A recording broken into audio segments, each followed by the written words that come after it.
vous êtes effectivement mère et fils, c'est parce que vous êtes les co-auteurs d'une comédie musicale. Et cette comédie, elle s'appelle Jonas. Alors bon, quelques mots pour planter le décor. Hein.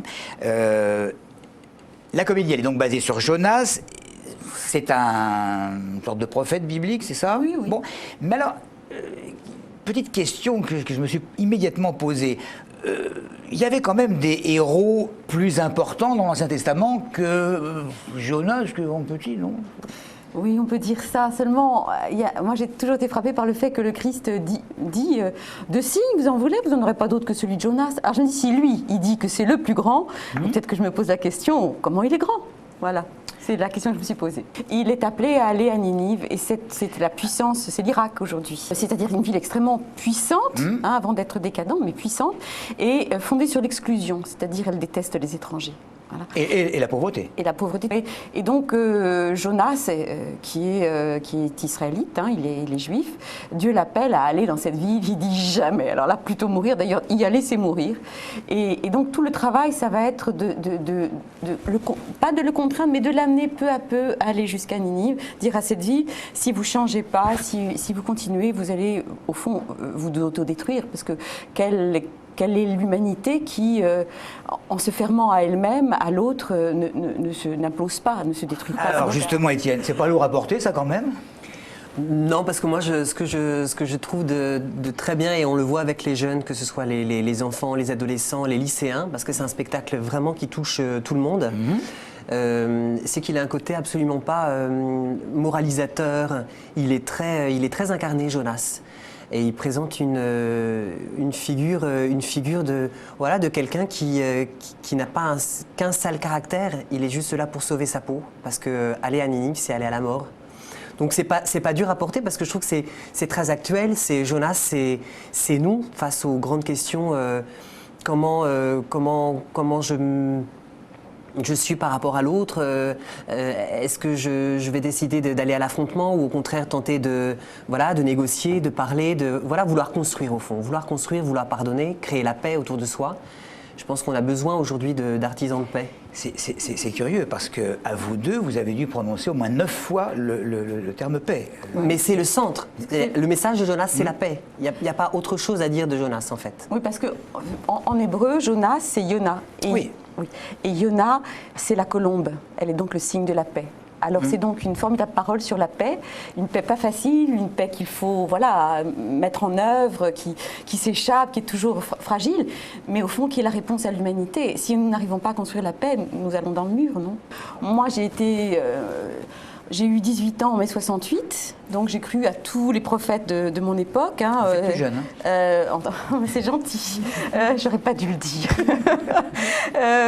Et voilà, et au fond, quand j'étais assez désespérée, et j'ai vu qu'à travers une annonce de la foi, j'ai vu qu'il y avait une réponse qui était donnée à travers Jésus-Christ, qu'il était venu sans rien exiger, mais pour me donner un sens à ma vie. Et à partir de là, je veux dire, quand la mort est vaincue, on peut faire plein de choses parce qu'on n'est pas là à lutter contre elle. Bon, cela dit, il faut quand même pas faire peur aux gens. Non. Il y a des gens qui ne sont pas croyants. Non, mais c'est pas... Et je connais des personnes qui ont été voir votre spectacle, votre comédie musicale, et qui ne sont pas ressorties du tout en priant. Je veux dire, en disant c'est un beau... Voilà. Non, c'est pas fait pour ça. Et ça, c'est très intéressant parce que Jonas ne va pas convertir Ninive. Hein, il est israélite, la conversion, ça n'existe pas. Voilà, il n'est pas là pour les convertir au judaïsme. Il est là pour les convertir à leur humanité. Et je pense qu'on en a tous besoin. C'est-à-dire quand on se détourne de l'autre, qu'on se ferme, qu'on est construit sur l'exclusion, on a besoin que quelqu'un vienne vous dire c'est pas possible, tu prends pas un bon chemin. C'est pas un bon chemin. Donc il est juste venu faire ça. C'est pour ça qu'il est très humain, et très à la portée de cette génération. On n'est pas en train de faire du prosélytisme. On est en train de dire regarde, à travers cette figure-là, d'abord tu vois que Dieu t'aime même si tu fais très très mal sa volonté, que tu fuis tout le temps, que tu n'as pas envie d'obéir. Et ensuite, être ouvert ouvert à l'autre, c'est au fond la réussite, le grand challenge du XXIe siècle. Si on n'arrive pas à faire ça sur la Terre, on est mal parti. Il y a longtemps que tout le monde essaie de s'ouvrir aux autres, mais que c'est pas tellement réussi. Oui, mais je veux dire que c'est toujours quelque chose à remettre. Mais c'est au fond le grand défi de l'humanité, hein, de pouvoir vivre ensemble sur cette planète. Alors, on en revient donc à la troupe quand même qui accompagne Étienne dans cette comédie. Et combien de personnes? Alors, on est 5 comédiens sur scène, et puis il y a, donc c'est un spectacle qui dure 1h15, donc il y a beaucoup de changements, il y a 23 costumes, donc on a besoin d'avoir des habilleuses à court et à jardin, de chaque côté des coulisses. Et puis, on est aussi un spectacle, et ça je tiens à le dire, on a un ingé son, un ingé lumière et un régisseur, ce qui est assez rare pour une petite production. C'est-à-dire souvent, vous avez un ingé son lumière qui essaye de faire au mieux. En fait, il fait le son parce qu'il n'a pas la possibilité de faire la lumière. Et la chose la plus importante dans le théâtre musical, c'est surtout qu'on comprenne le texte, qu'il soit dit ou chanté. Donc ça, c'est une des caractéristiques de Jonas, c'est que moi, je veux absolument pouvoir payer mon équipe et faire les choses dans les règles de l'art. Rétribuer chacun pour le travail qu'il fait. Mais vous êtes très attaché à la tradition juive. Oui. Oui, parce que c'est une histoire de famille et on peut faire des contresens. Donc quand j'ai entendu le Christ dire ben voilà, de signe vous n'en aurez pas d'autre que celui de Jonas, je me suis dit ben, d'où lui vient de dire ça? Et j'ai regardé ce que dit, et Jonas est un immense prophète parce que on le lit le jour de Kippour, c'est-à-dire le jour du grand pardon, le jour le plus saint de l'année, parmi tous les grands prophètes. C'est lui tout petit là, avec ses quatre chapitres qu'on va chercher. Donc je me suis dit, bah, il est énorme alors s'il a cette place-là.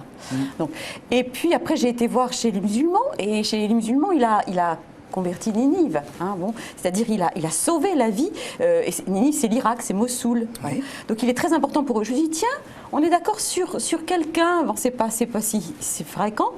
Et puis après, ce qui m'a plu aussi dans Jonas, c'est que il n'est pas de bonne volonté du tout. Donc il nous va très bien à tous, quoi. Il fait pas les choses le petit doigt sur la couture du pantalon. Non, il fait tout à l'envers. Il s'y prend, voilà. Et ça fonctionne quand même. J'ai lu quelque part également que vous vous appliquiez tous les deux à, ce qui est rare d'ailleurs lorsqu'un spectacle fonctionne, qu'il est bien cadré, à améliorer sans arrêt un certain nombre de choses. Mais ça c'est obligatoire parce que dès que tu rentres dans une routine, c'est mauvais, c'est plan-plan. Ah non, c'est plan-plan un spectacle qui ne se remet pas en question. D'ailleurs, le public le sent, parce qu'on a beaucoup de fans qui ont vu le spectacle 10, 12, 13 fois et qui le revoient à certains moments de saison en saison avec d'autres comédiens. Donc on a des scènes inédites, de nouveaux costumes. Là par exemple, on aura bientôt un nouveau costume pour l'ange. Il a déjà eu 3 costumes parce qu'on se dit non, il faut aller plus loin, il faut être plus professionnel. Vous savez, c'est un vrai challenge quand vous portez une petite production. Donc il faut absolument travailler sur l'humain. C'est-à-dire que les comédiens soient au taquet, qu'on ait fait les musicales, qu'on ait fait les raccords scéniques nécessaires et que les costumes soient beaux.